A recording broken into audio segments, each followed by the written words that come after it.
Hi, everyone. This session is about building in public.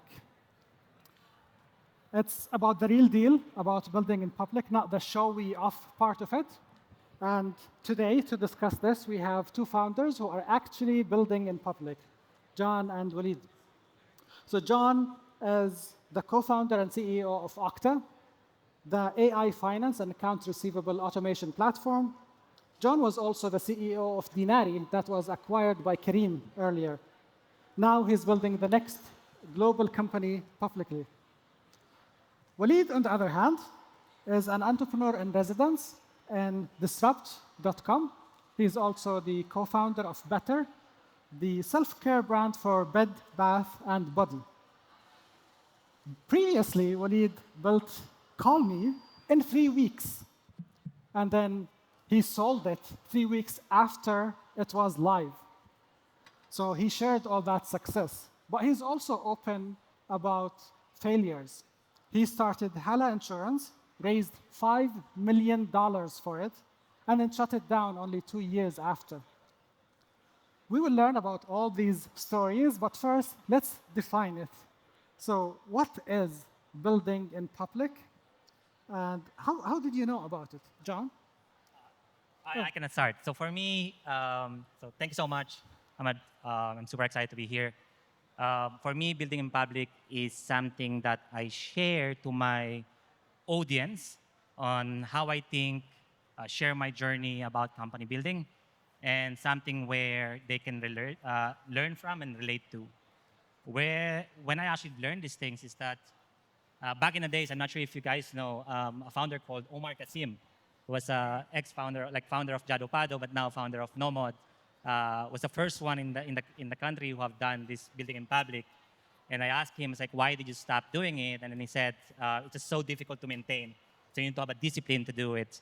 And even for us, when I started the company that I built, which is OCTA, I intentionally would love to do it because I believe that by just reading the framework or the information that Omar have shared, I've actually learned a lot.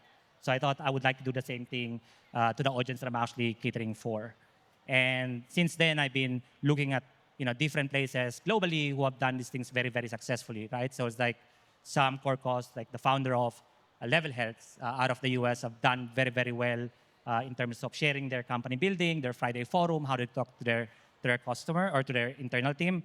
The second one is James Hawkins, from founder of PostHub. They've done very well in terms of sharing, the product development, the culture, the fundraising, and GitLab, of course, right? The OG of company building and building in public. So that's one of the reason actually I've done it. And yeah. So you learned from other founders who shared in public, and then that's how you learned about it. Walid? For me, it's a bit of an oversimplification from my side. I suppose I like attention, so that helps a lot. But all jokes aside, it's more along the lines of a lot of people treat LinkedIn as this super formal space, and I fully appreciate that. But the way I see it is, I started going on LinkedIn during COVID and just asking people questions. I would straight up ask a question, like, does anybody know a graphic designer who does this? And because I didn't have a graphic designer at the time, I would use MS Paint saying, need graphic designer, and immediately would get answers. Beyond that, I would ask questions like, we had a problem with Amazon a while ago, and I said, does anybody know anybody in Amazon who could help us? Within half an hour, the GM of Amazon and Mina reached out, and he's like, what's the problem? So that freaked me out. The point that it kind of snowballed was when I realized, obviously with ChatGPT, everybody can sound super eloquent on LinkedIn and when building in public. How do you stay ahead of that crowd? There's nothing wrong with using ChatGPT. We all have the M dashes and we all use it all the time. We're all using ChatGPT for everything. But I thought, if you want to stand out for that, I have a temperament, as you guys can see. And I think the easiest way was to just be as blunt and transparent and genuine about what you're doing in public. And the easiest way for me to do that was via video. So my medium has been always video. I just switch on a camera, go on LinkedIn, and talk about the process of what I'm building. I don't talk about just what's working. I don't talk about just what's not working. I don't disclose anything I'm not supposed to disclose. But I've gotten investments this way. I've gotten to work with amazing people this way. And I've gotten some really cool feedback. I've gotten only one negative feedback to date, which I'm not going to talk about. But in general, that's a good.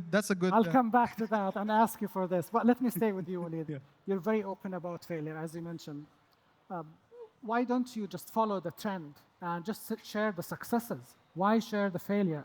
Do you think, as a community of customers, employees, investors, are we ready to accept failure in public? Or I wouldn't say celebrate failure, but accept failure in public.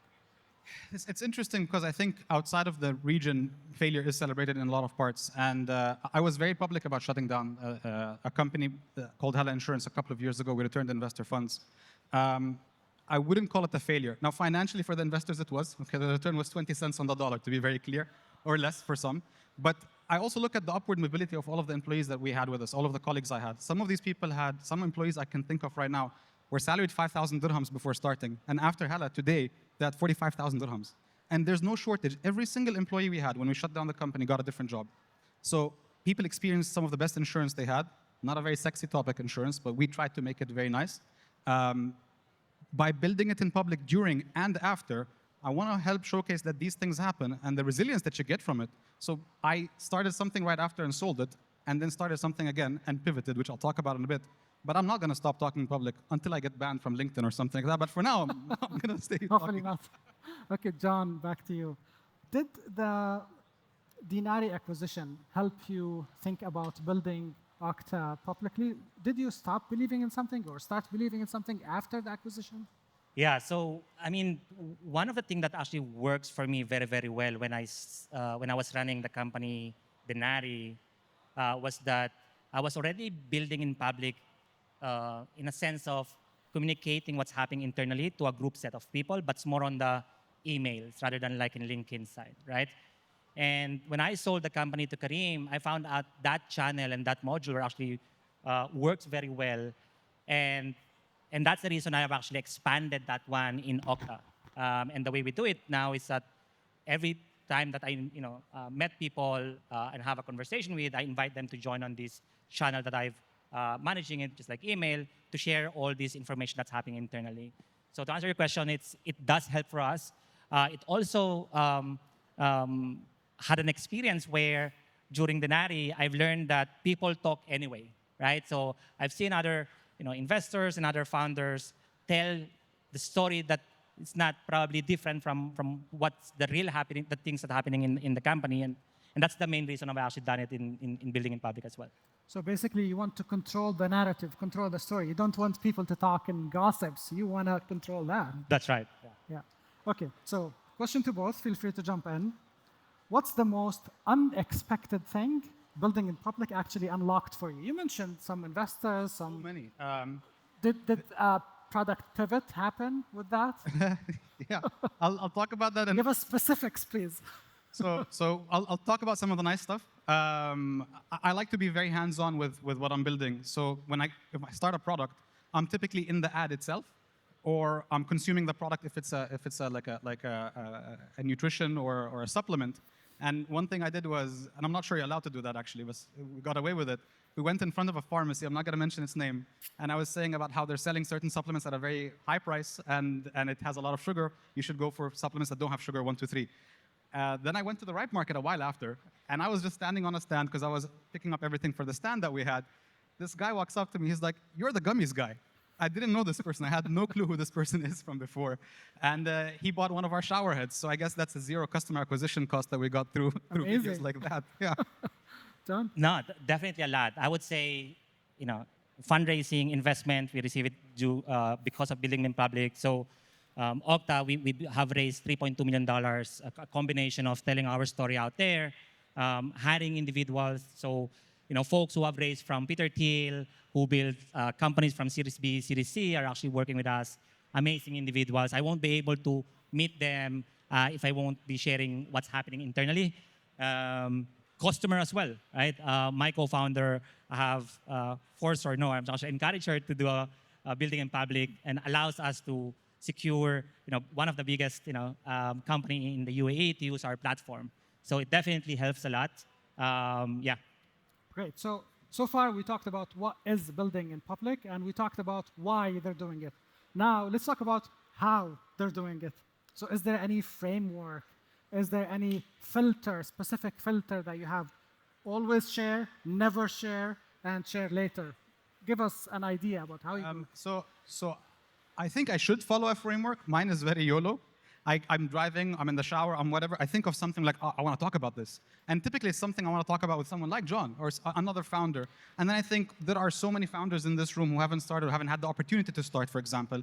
And I just want to talk about this specific topic. Something funny happened with me, something interesting, something sad, something amazing happened. And I just share it. I have a very frequent habit on LinkedIn where I share not my successes, but other people's successes. So for example, our accountants. It's not the sexiest field, but I love our accountants, and I keep showing off with how awesome they are. And that, to me, is not necessarily a framework, but it's whenever I get a thought, I kind of narrow it down. I draft a nice little script on it. I do ask ChatGPT to help me sometimes with, how to make it less me and a bit more professional for LinkedIn. But other than that, it's a general framework. I use the video medium because I am, in my nature, a very talkative, goofy guy. I'm aggressive, I'm disciplined, but that is just my nature. And that comes off as a very natural version of who I am on LinkedIn. If that's not who you are on LinkedIn, but embrace who you are on LinkedIn and then post, I would say. Let me stay with you for a second. So you're in a personal, sensitive category. Pardon? You're in a personal and sensitive category, like health, right? And how do you stay transparent without violating customer privacy or trust? Because you're sharing almost a lot. For context, Better started as a men's health telehealth platform, announced fundraising about $600,000, and then got rejected the very next day from DHA. So that's something you have to wait sometimes when you fundraise announcements and things like that. To give an answer there, we obviously never discuss anything to do with customer data, but what we do is we discuss the ingredients of what we had in depth, where we were sourcing them from. In fact, my experience sourcing our gummy bears at the time was fully shared on LinkedIn to the dot as to, we don't like this flavor, or someone tried this flavor, they didn't like it, or this specific ingredient is not a good idea. We talked to experts about this. So you get to see in boring detail the trials and tribulations, because a lot of the time you see, oh, X raised $6 million, but you don't know what happened in between, and you think, they could do it, but I can't.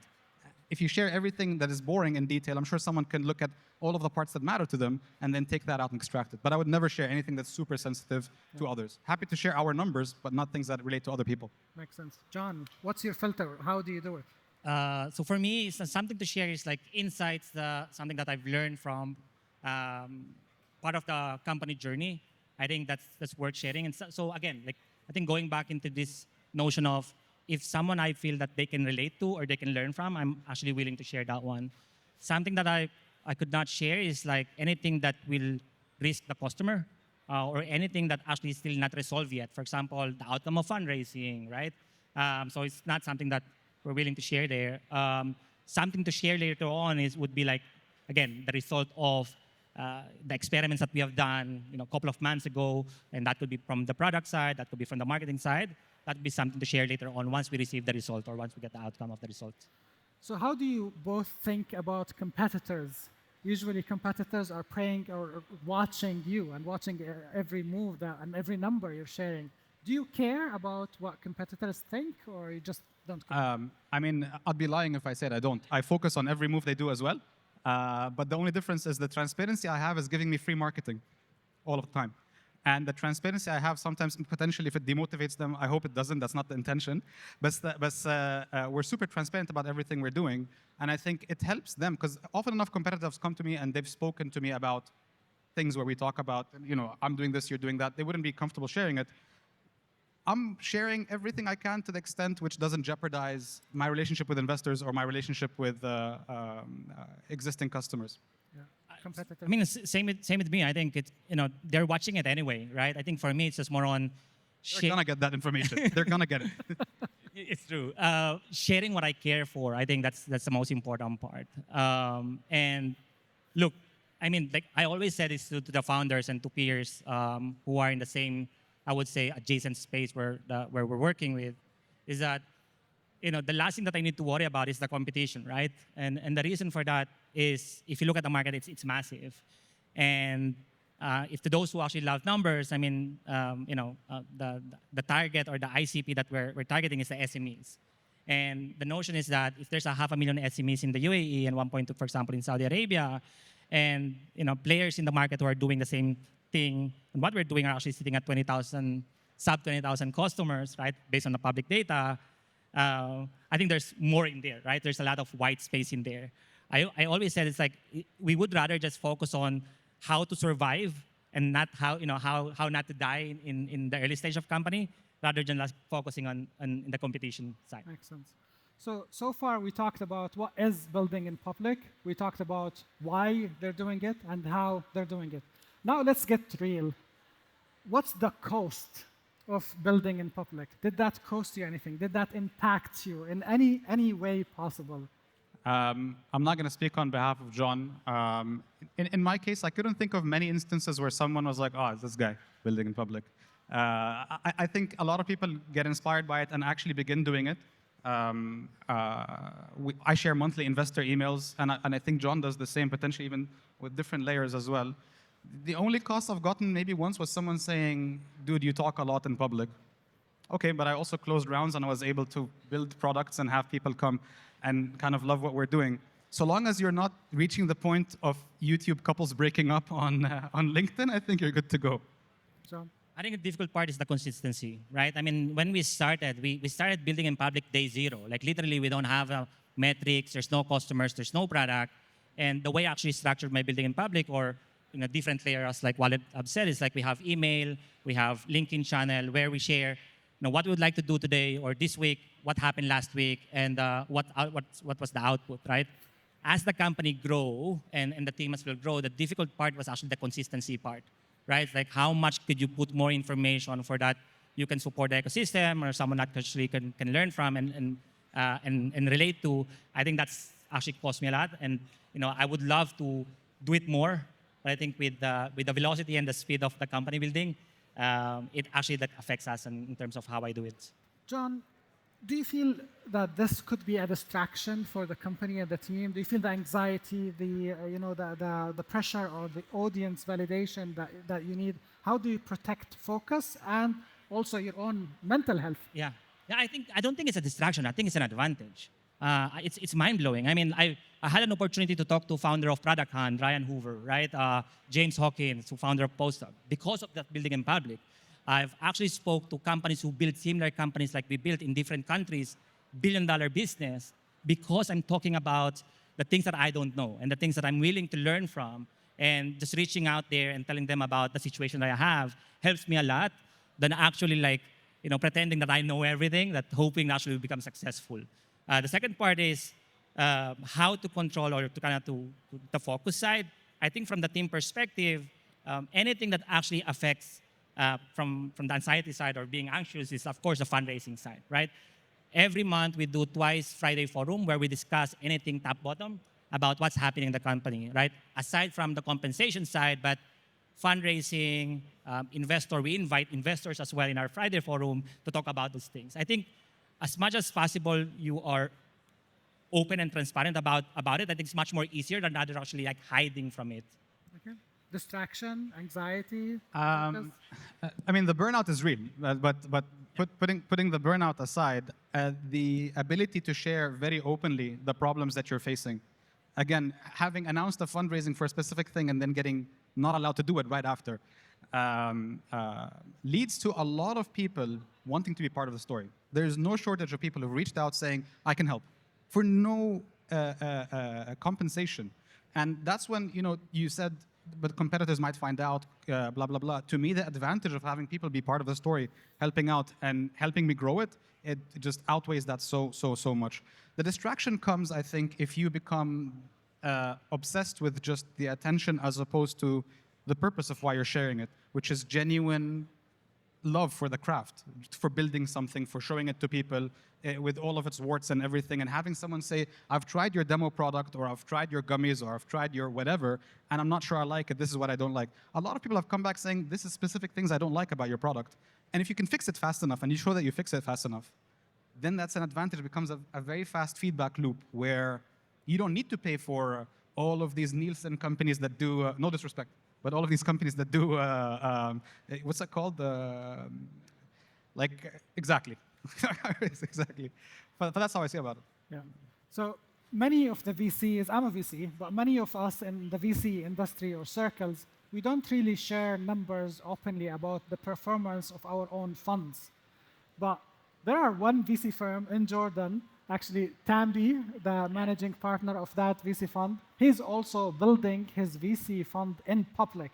He's going to be the next session. Have any of the VCs who invested with you or angel investors pushed back on you sharing in public or building in public? I got more angels by building in public. Okay. Not VCs, but by the time you talk to VCs who didn't know anything about you, their due diligence is them looking through your feed, in my opinion. Oh. Of course, there's a lot more to do it, but at seed stage, a lot of it is seeing what is the temperament of this founder? What kind of person is he? And they can see that, okay, he posted 6 months ago about struggling with a license or struggling with something, and then 2 months ago he said he got it, and he did something else, but his numbers don't add up. And last month he said the numbers now add up. You can see that experience, and it's unfiltered. You don't need to go ask someone about someone about someone. You're getting it directly from the source. So you're cutting off all the middlemen in terms of people who could gossip or talk about you for better or for worse in the ecosystem. No, I haven't heard any. No. All investors are very, very supportive. I think it's very intentional. We've been doing it since day zero. So yeah. Great. So let's have some quick rounds here. What did you believe at day one that you know is wrong now when you started building in public? Company building is easy. Yeah, I But it's think, really, really hard. I think Breaking. exactly, like very close to that is the last time I had a job was when I was 25. And the very first thing I said was like, I'd rather have this than that. But then you start it and you post and you make the website and you make the LinkedIn post and nobody shows up. You know? And then there's a week of that, and then there's 2 weeks of that. And one small incremental change upon another small incremental change, it takes so much resilience and I think an unhealthy, mentally unstable level of optimism to know that it's worth doing at the end of the day. Okay, second one. What's a post you wrote that scared you to hit publish? I mean, I've mentioned it a couple of times already, but I wouldn't say it scared me to post it. It was just after posting it, I even went to my wife. I'm like, I cannot believe I said this because I announced something and it was for something else, and then we pivoted. But the pivot actually made us profitable within a year, so I'm pretty happy. I don't have any. I think I never regret on anything that I You posted. never regretted any You don't regret post anything then? you posted on the internet. No, man. I think it's for me, like, it's funny. I learned this lingo from my kids. So they have this like EBI, even better if, right? And this term is something that if you do something, what could actually improve on, or something that you can learn from. So if there's something that I actually like, maybe it's like, how can I improve this content? And if there's anything that I can do better, but never regret of something that, you know what, I wish I didn't post these things. Never. Amazing, amazing. Okay, so how do you protect your team from performing in public, not being transparent, not having the same mission and the same attitude to that as you? I think in my case, my co-founder in most of my startups was my brother, who is not here today, but is the polar opposite of me. He would have never wanted to be in public, even at gunpoint. And I always like saying, I was the voice and the talk, but he was the action. Kareem, my brother, was the engine. I don't think he would have wanted to be in public regardless of what I do. But beyond the co-founder level, more recently I've operated with a very small team where I promote them building in public, because I think it also helps you with your own personal CV and evolving after you're done with us to see what you want to do next from beyond there. John, you have co-founders. Did they Yes. agree on that, or When did we you have any started, no. debate on this? No. I think when we started, it was only me, and then it becomes more on like a use case of what is the outcome of what I'm doing, and how they could actually do it as well. So earlier this year, a couple of weeks ago, we have kind of mandate of what topic I could cover and what I could share in public. So for me, it's more on like culture, vision setting, distribution, acquisition, and then my co-founder Nupur, she's an amazing human being, and she's very good from the operations side. So she shared about product, how the product works in operations, and Andre, our CTO, actually working on sharing more the story from the engineering side. So there's a clear guidance in terms of the responsibility of what to share. So for us, it works now. Okay. So you both mentioned LinkedIn, and you mentioned video. What other platforms do you use to share your updates? a newsletter, for example? Yeah, so I have an investor email as well that I was sharing with investors and prospects for the longest time. And the consistency in that email is great. To investors, not to prospects, but I share everything from success, failures for that month in very exact terms, nothing abstract. We said we're going to hit this much with Amazon, we couldn't. And this is the real reason why, not because Amazon didn't blah, blah, blah. And then at the end, I actually share KPIs in a table, and I share how much money we have in the bank. Nothing else an investor should ask me is not there. So when they show up to the call afterwards, and they say, hey, Walid, what was last month's numbers? Or can you pitch? Okay, can you pitch, Walid? To VCs here as well, like, can you pitch, can you read? Like, check what I wrote. So, no. Yeah, so same thing with me. I'm using like email as a channel or medium to communicate what's happening internally. I think for someone actually who can relate, or any founders who can relate here, is that if you are like in the early stage, a kind of pre-idea, when we started, like I'd mentioned, I don't have any product to share. It's more on storytelling, right? It's more on like, hey, this is the segment that I'm actually working on. My target this week is to talk to, 5 individuals or 5 customers to understand the insight 1, 2, 3, 4. And that's basically more on storytelling and narrative. And then the following week, and I'm doing it like weekly when I started.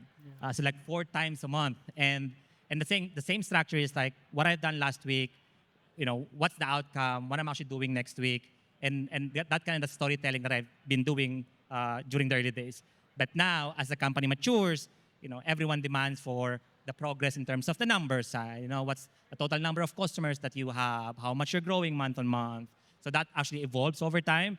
But email works for us. LinkedIn works us very well. So those 2 channels. Did you experiment with TikTok or Instagram or any? I did only for ads, to be honest, where I was in the ad. But I think after the very early stages of selling the very first few products, you being in the ad consistently is not as relevant as you focusing on what the product is. To me, the moment I stopped doing that is when I realized if the content is about me and not about the brand, or if the content doesn't benefit the viewer, then it becomes for yourself. So I have no interest in doing that. You're not really a content creator. You're just sharing your experience. Exactly. So I would avoid being an influencer in any way, shape, or form. For me, it's here's what I'm doing as I do it. It's very much like a YouTube vlog, rather, but just focused around business. Okay, we have only 2 more minutes here on the timer. Let's end with this. Give the room one thing to follow, or one thing not to copy you, and one thing maybe to share today or this week. I think if anybody in the room is considering building in public, having some level of structure is great. Don't overkill it. Don't YOLO or cowboy the same way I do it. So there are varying degrees of success when it comes to these things. But definitely some level of structure, and also thinking of what is the clear benefit I can give the viewer here? What is something I wish I knew about before I tried it, whether it worked out for me or did not work out? Because this way you can cultivate the feeling in the UAE or beyond for founders and even employees in companies to know what fair wages are, to know what kind of ESOP is the right thing to consider, to know is this VC talking to you in the right way, or are they asking for too much information, how to deal with competitors, how to deal with product. What to copy, what not to copy from you. I think just be you, man. I think it's just more on like that gives you, give you more kind of clarity, or being more genuine in terms of the audience that you are serving. Be curious about what you don't know and what you know, right? I think those are the things. It's like be you, and again, the framework that I mentioned earlier, you could start with that, and LinkedIn works very well. Maybe for video, TikTok could be, or Instagram. If you are actually targeting engineers, probably X or Twitter would be a great channel. Yeah, the only thing I'll add about video is if you think video is cringe, it is. Accept it. You'll feel weird about it the first few times, but then the results that come in after you being genuine, it's really, really worth it at the end of the day. Because everybody else is just doing written content that's regurgitated. The moment you're writing or doing or scripting or saying something that you've actually come up with, it's very difficult for you to fake that. Awesome. Walid, John, thank you so much for joining me here today, and thank you everyone for watching this panel. Thank you.